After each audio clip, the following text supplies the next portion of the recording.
저는 직장 생활이 힘들 때마다 유튜브를 많이 찾아봤습니다. 조언을 얻으려고 보는 것도 있고 괜히 저와 같은 처지에 있는 사람들을 찾아보면 위로가 되는 것 같아서 그런 것도 있습니다. 수많은 영상들 중에서도 저는 김미경 강사님의 영상을 꼭 챙겨보곤 했습니다. 헬직장 생존법이라고 직장생활 문제에 관한 주제로만 1시간이 훌쩍 넘는 영상이 있어요. 이 영상을 보다가 저를 멈추게 했던 부분은 나를 무너지게 하는 직장이라는 말이었습니다. 과연 직장에서 안 무너져 본 사람이 있을까요?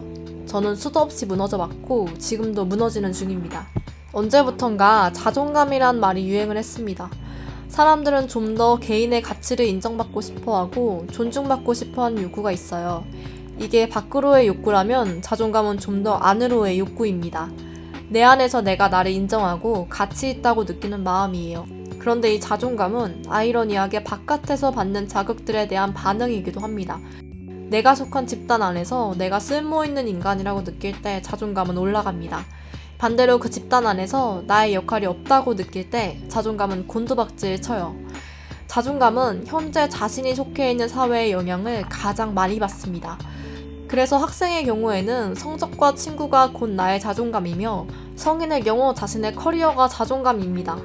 전업주부의 경우 그분들의 사회는 가정이기 때문에 가족에게 자신이 인정받는다고 느낄 때 자존감이 올라갑니다.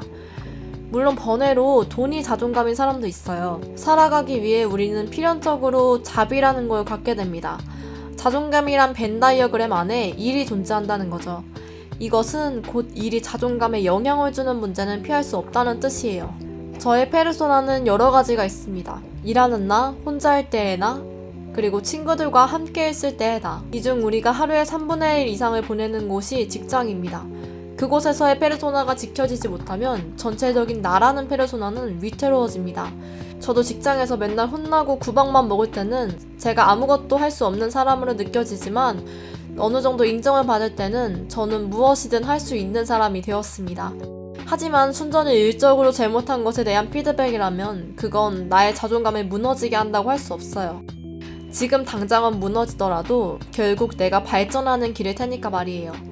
문제는 일이 아닌 기분을 건드릴 때죠. 사람들은 모두 감각이라는 것을 가지고 있습니다.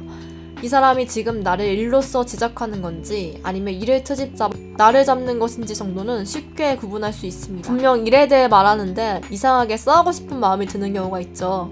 그렇지만 아무 말도 하지 못하고 화를 꾹꾹 참습니다. 결국 화병이 되고 시간이 오래되면 우울증과 공황장애까지 오는 경우도 있어요.